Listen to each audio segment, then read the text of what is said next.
Alright, so today we're going to do a compression test video. We're going to go over how and why you should compression test a motor.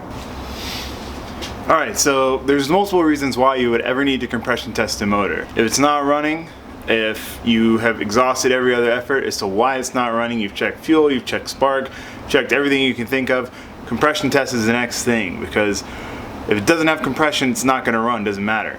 The key is I wanted to show you guys this because I feel like this is something that's very important. It's very simple and easy to do, and a lot of you probably already know how to do this, but it is definitely crucial to know, especially when buying a car. You should never buy a used car that doesn't run unless you just know the motor is blown and you're okay with that, without first doing a compression test. Because it's not going to necessarily tell you the motor is okay. It may have rod knock, it may have a blown head gasket, which it'll still build compression with a blown head gasket if it's just a water jacket to an oil jacket, something like that. But it is a surefire way to know if the motor is bad. So that's what we're looking for here. We're going to try to find out if the motor is bad. So I'm going to compression test the Miata, and we're going to see what we get out of it. Pretty sure at least one cylinder is dead, so we'll find out.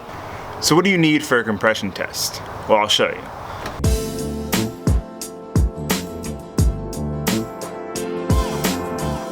So those are all the tools you need for any compression test. For this particular one, we don't have to do a whole lot. The Miata motor is super simple to get the plugs out and get to everything that we need to get to. Literally, we just have to pull the plug wires out, pull the plugs out, do the compression test. So there may be other cars where you need more tools than that, but for now we're just going to cover the basics of what you need to actually do the compression test. So on to the test itself. Step 1, undo the plug wires / coil packs. In this case we have plug wires, so we're going to undo all of the plug wires. So with the plug wires out, now you remove the spark plugs.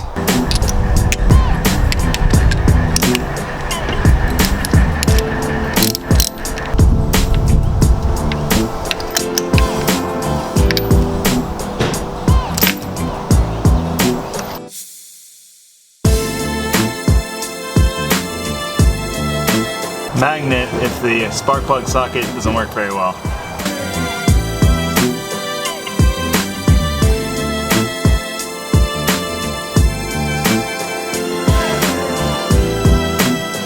So once you have your spark plug wires out and your spark plugs out, the next step is to disconnect the fuel pump, because you don't want any fuel pumping in while you're turning the motor over to do the compression test. Generally the easiest way to do that is to just take the fuse out or the relay for the fuel pump. You want to make sure it's definitely not priming. So my fuel pump relay is located in this box.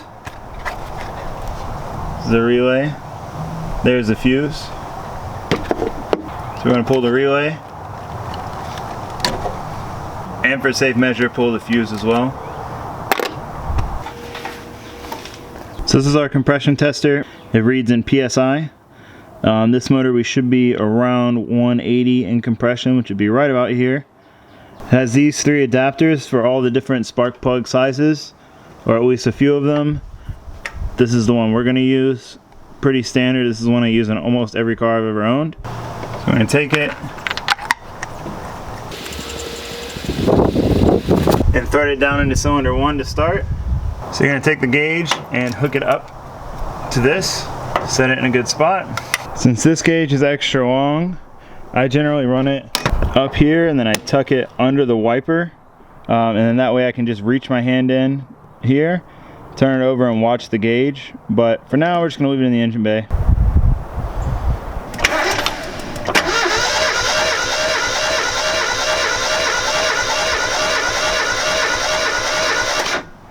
So this one is reading right at about 115, so that is way lower than we expected.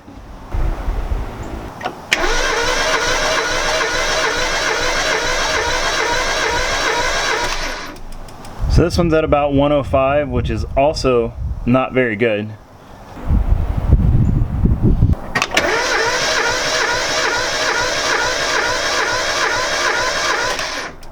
This one's at 115, which is good in the fact that it matches number 1, but it's bad in the fact that they're all low.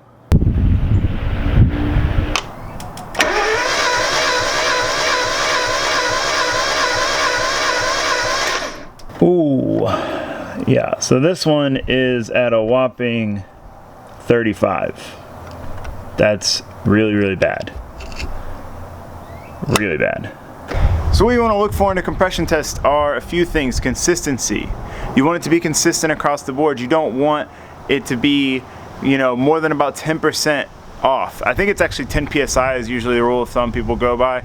So if it's supposed to be 180 and you have 180 on 1, 2, and 3, but then you have 140 on cylinder 4, your cylinder 4, there's a problem. There's no reason why it should be significantly less than the others. Now if you're consistently low across the board, that's just a good indication of the fact that maybe the rings are wearing down, the cylinder walls, etc. The motor is worn, but you don't have one cylinder that's failing for a specific reason. Now with my motor, we had 115, 105, and 115.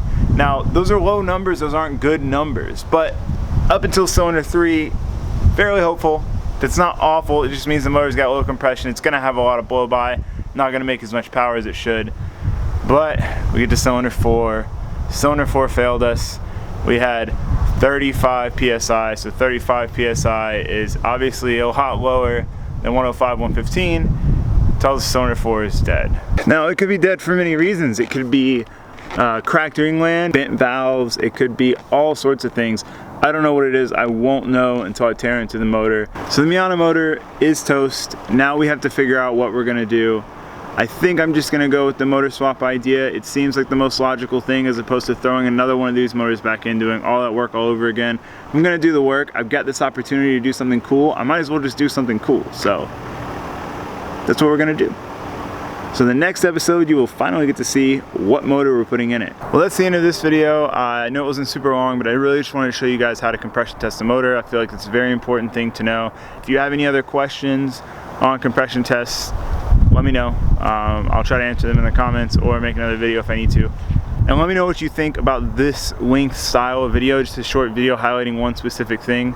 Let me know if you guys like it. I can do plenty more. There's a bunch of stuff I'm sure you guys may want to know. Thank you guys. If you're not subscribed, hit subscribe. There's plenty more awesome stuff to come. And as always, I really appreciate you guys. Thanks for watching.